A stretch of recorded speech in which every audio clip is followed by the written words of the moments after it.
សូកុំរៃក្រានរំលឹកឲ្យបងប្អូនមូស្លីមកម្ពុជាត្រៀមសម្រាប់អ្នកដែលចង់បួសថ្ងៃអាសូរ៉ាខណៈវានឹងធ្វើឡើងនៅថ្ងៃទី10ខែមហារ៉ាំត្រូវនឹងថ្ងៃអាទិត្យទី6ខែកក្កដាឆ្នាំ2025ខាងមុខនេះ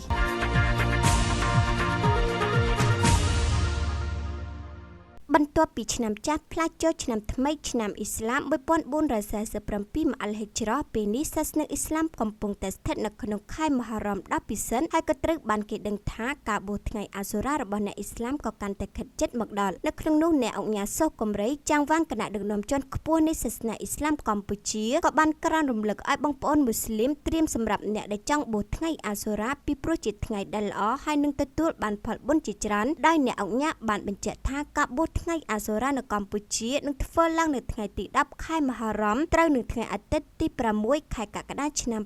2025ខាងមុខនេះការផុសក្រានរំលឹករបស់អ្នកអង្គការបានធ្វើឡើងនៅលើ Facebook Page ផ្លូវការនៅថ្ងៃទី29ខែមិថុនាឆ្នាំ2025ជាស្ដែងនៅក្នុងសារដែលអ្នកអង្គការសូកុំរៃបានផុសក្រានរំលឹកនោះគឺមានអត្ថន័យយ៉ាងដូចនេះថាបងប្អូនអ្នកមានអ៊ីម៉ានចូលយើងនាំគ្នារងចាំដើម្បីបួសសុណាត់នៅក្នុងថ្ងៃអាសូរ៉ាគឺថ្ងៃទី10ខែមហារ៉ាំនេះត្រូវនឹងថ្ងៃអាទិត្យនៅពេលយើងបានមានប្រសាសន៍ថាបួសថ្ងៃអាសូរ៉ាខ្ញុំដឹងច្បាស់ថាអល់ឡោះនឹងជំរុះទូសាឲ្យរយៈពេលមុនវា1ឆ្នាំហើយប្រសាបំផុតនោះគួរតែបួសដែរនៅក្នុងថ្ងៃតាស៊ូអាគឺថ្ងៃទី9មុនថ្ងៃអាសូរ៉ាព្រោះនប៊ីបានសន្យាថាប្រសិនបើដល់ឆ្នាំក្រោយអ៊ីនសាអល់ឡោះខ្ញុំនឹងបួសថ្ងៃទី9ដែរប៉ុន្តែនប៊ីបានស្លាប់ដែលមិនទាន់បានបួសនៅក្នុងថ្ងៃតាស៊ូអានោះដែលគួរតែយើងបួសតាមសន្យារបស់នប៊ីយើងសូមជម្រាបផងដែរថាខែមហារ៉ាំគឺជាខែដំបូងនៃប្រតិទិនតាមច័ន្ទគតិអ៊ីស្លាមហើយខែមហារ៉ាំនេះក៏ត្រូវបានគេចាត់ទុកថាជាខែដ៏ពិសិដ្ឋនៅក្នុងសាសនាអ៊ីស្លាមខណៈអ្នកមូស្លីមតែងតែចងចាំថាថ្ងៃទី10នៃខែមហារ៉ាំគឺជាថ្ងៃបួសអាសូរ៉ានិងមានសារៈសំខាន់បំផុតហើយផលបុណ្យរបស់វាអល់ឡោះនឹងជំរុះចោលនៅបាបកម្មនិងអំពើអាក្រក់របស់បុគ្គលនោះទាំងអស់ចំនួន1ឆ្នាំដែលកន្លងផុតទៅដូចជាអំពីអប៊ូកតាតា